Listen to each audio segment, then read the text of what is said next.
So I'm going to be meal prepping for the next 3 to 4 days, and I'm going to share what that looks like. I'm going to be prepping breakfast, lunch, dinner, and a nice little sweet dessert.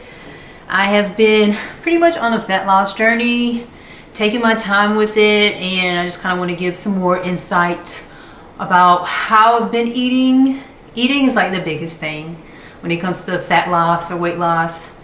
That is like such a crucial part. So I know with me being plant-based, there is some curiosity around that. I'm gonna start off with breakfast, and then I'm just gonna trail down lunch, dinner, and then dessert. Go from there. So for breakfast, I'm going to meal prep some baked oats, and I'm gonna make it a banana bread flavor. That's what I'm going for because I love sweets, and so this is a way for me to control my sugar cravings and satisfy that sweet tooth that I have. I never get tired of dry oats. There's so many different ways that you can prepare them, and they leave me feeling fuller for longer throughout the day if I start off with something with dry oats in them, whether it's a smoothie, baked, regular oatmeal, or whatnot. When it comes to carbohydrates, these are definitely a staple so that I get the energy I need to fuel my workouts. I added in some walnuts in there for some healthy fats, and I'm just going to mix this dry mixture up, and then I'm going to start off with some wet ingredients. I'm pouring in some soy milk here. I believe this is like my fave plant-based milk due to its rich protein content and creamy flavor. Then I added in some mashed up banana and some flaxseed meal that I made earlier, and then to sweeten things up, I'm going to add in some maple syrup and vanilla extract. So I'm basically using things that I have in my pantry already and inexpensive foods that I can get at the grocery store without breaking the bank. So eating healthy doesn't have to be super expensive, and it doesn't have to be boring and plain either. So I'm adding in my wet ingredients to the dry mixture, and then I'm going to give that a nice stir, and then I'm going to add in some raisins to kind of sweeten things up and to add in some texture there. And after that, I'm going to use a 9x9 pan that's already oiled or greased down. I use just some spray, and I'm going to pour it in. And then whenever you pour this in, like I like to take the spatula and just kind of level things out to make sure that it cooks evenly. And then to top things off, I'm going to use a sliced banana. I used a small sized and it worked out perfectly. So I'm just going to kind of put them in windows and then sprinkle some cinnamon on top. And then I'm going to bake this at 325 Fahrenheit for about an hour. I find that slow baking it is just the best. It just cooks more thoroughly. First time I cooked this, the outside cooked before the inside, and it just came out a little bit gooey. But this is what it looks like. This is a final product. I am going to put this into a container. You can definitely freeze these. This will last me about 4 days. Anything I have left over, I'll probably just freeze. And then that is it. That is all for breakfast. I'll pair this with a protein of my choice. Sometimes I'll go sweet and savory. Sometimes I'll go sweet on sweet in the morning. So that gives me the versatility to play around with my meals throughout the week. All right, now we're going to move on to lunch. So I'm going to start off with baking some tofu. First step is to cut it up in some cubes and marinate. This is like my go-to way to baked tofu, or it's just one of my go-to sources. Honestly, I'm using super firm texture. This is like the best texture in my opinion if you want to eat tofu or try it out for the first time.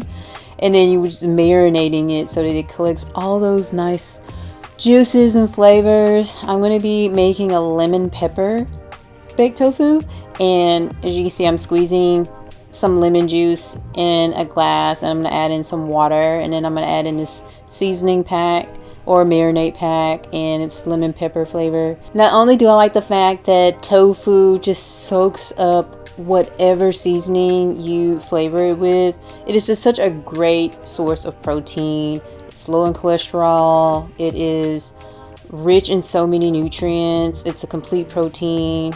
This is just my go-to protein source. It has a lot of myths centered around tofu and soy that are just so not true, but that's another conversation for another day.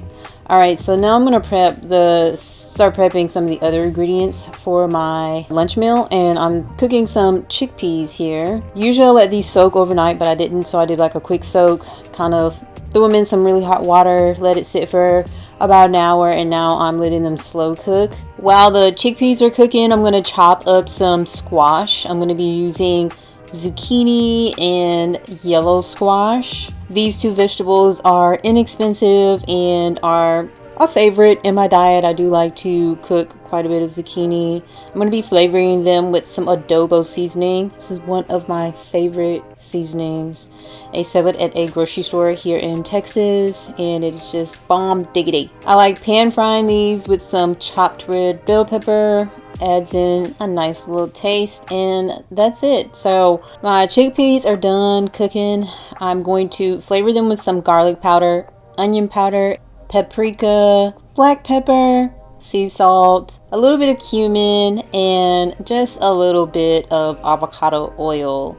Just 2 teaspoons is enough. I'm gonna give that a nice mix. After mixing everything up, I decided I wanted to add in some nutritional yeast. This increases the protein a little bit and the B12 vitamin, and it also gives it a nice cheesy taste. I really like the taste of nutritional yeast. So I'm going to use some parchment paper, and then I'm just going to pour the chickpeas on top of that and spread them across evenly. I'm going to pop this in the oven for about 20 minutes and bake it at 350 degrees Fahrenheit. So while the chickpeas are baking, I had already prepared some red quinoa, which is what I'm portioning out into the containers. This is a great carb and complete protein if you eat a plant-based diet, which is why I like eating quinoa. You don't have to pair it with another food in order to get all the amino acids your body needs to build muscle, and it also is a great fuel source for my workouts. So I portioned out the squash that I made earlier, and now I'm adding in my chickpeas. These are also another great source of protein. It's not a complete protein source, but the dry oats that I will have in the morning for my breakfast will make this complete. Just as long as I'm eating it within a 24-hour time frame, it will complete that nutrient. Now my tofu is done marinating, and I'm going to bake it in the oven. I'm just separating out the little cube pieces on the baking pan, and I'm trying to separate them as evenly as possible so that they can bake evenly as well. Alright, so I steamed some vegetables, just some broccoli, carrots, and cauliflower. I steamed these from frozen. Frozen is a cheaper alternative than having to do fresh, and it also cuts out time. So I added in a little bit of butter just to give it some flavor, and some garlic salt, and I'm just going to mix that up, and then I'm going to portion them out in my meal prep containers. For dinner, I like to do a higher protein meal with lower carbs just because I am winding down towards the end of the night. And sometimes I'll add in maybe a simple carb just to satisfy my sweet tooth. So maybe like an apple or something small. I find that I crave something sweet towards the end of the night, and having a small dessert or something a little bit sweet on the sweeter side helps to satisfy that. So I am going to make some mango ice cream, and I am going to use some fresh mangoes. These are our tofu mangoes, and they are pretty much on the sweeter side than any of the other variations, and you want to make sure that these are ripe because that's when they're the sweetest. And I'm going to just slice them up into small chunks and put them in a container so that I can freeze them and prepare them for blending.